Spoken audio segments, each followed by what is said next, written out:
What do we want? Healthcare. When do we want it? Now. What do we want? Healthcare. When do we want it? Now. What do we want? Healthcare. When do we want it? Now. All right.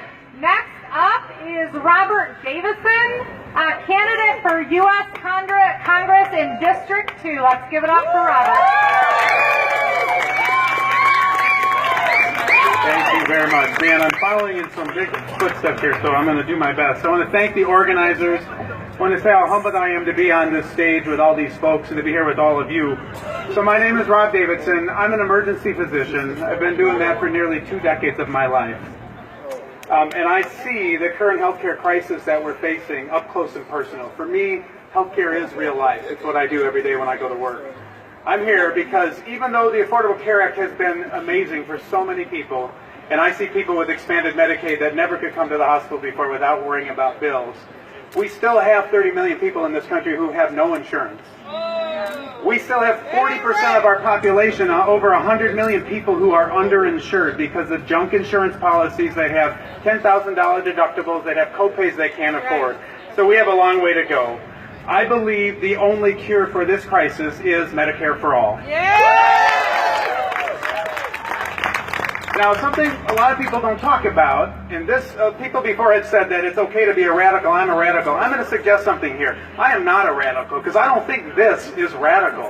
I don't think expecting healthcare is radical. This is normal. This is what normal societies do for its people.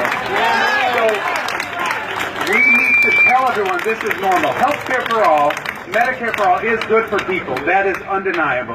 It allows parents to go to bed at night not worrying about how they're going to pay for health care for their sick kid. But it's also good for business. I am a product of parents who had a small business for 30 years. That small business from 1979 to 2009 brought us a very good middle-class livelihood. It put my sister and I through college so I could realize my American dream of being a physician. And so the reason health care for all is good for business, I know in their 30 years of running a small business, healthcare was the single biggest expense that they had as employers. It was the single biggest variable year to year, and businesses do not like that. They need to know what's going to happen in 5 years and 10 years. So we need to stop apologizing to business. We need to start telling businesses that this is good for business. This is part of the 21st century economy, providing healthcare so they don't have to do it for us.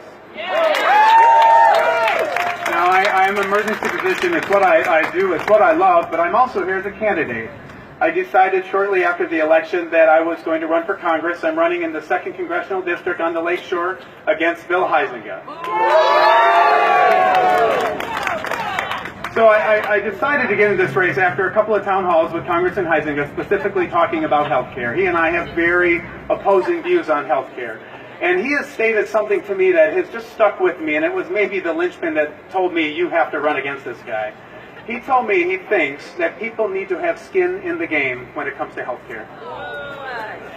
Now, I don't want to be a Debbie Downer here, but I'm here to tell you, for my patient, skin in the game is the patient who's having a stroke, but their family is wondering if they can afford to bring them in. So they lose more brain cells and they have more disability because they were worried about how they're going to pay for health care.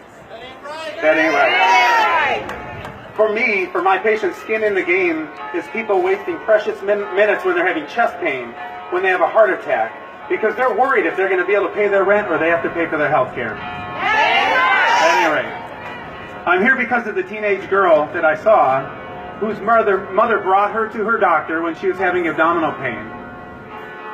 The physician was concerned and they told her they should go and get some tests, and they never did. And over the next 2 to 3 weeks, they called several times. When the child's pain got worse, she had a fever, it came and went, and each time they were told to go to the hospital. Finally, after about 3 weeks, they went back to the doctor's office. The child's condition had worsened considerably, and they brought her to the ER. That child had a ruptured appendix, she had a belly full of pus, she had multiple complicated procedures and drains in her abdomen, and she faces, as a young teenage girl, an uncertain future of chronic pain, of infertility, of possible tubal pregnancies.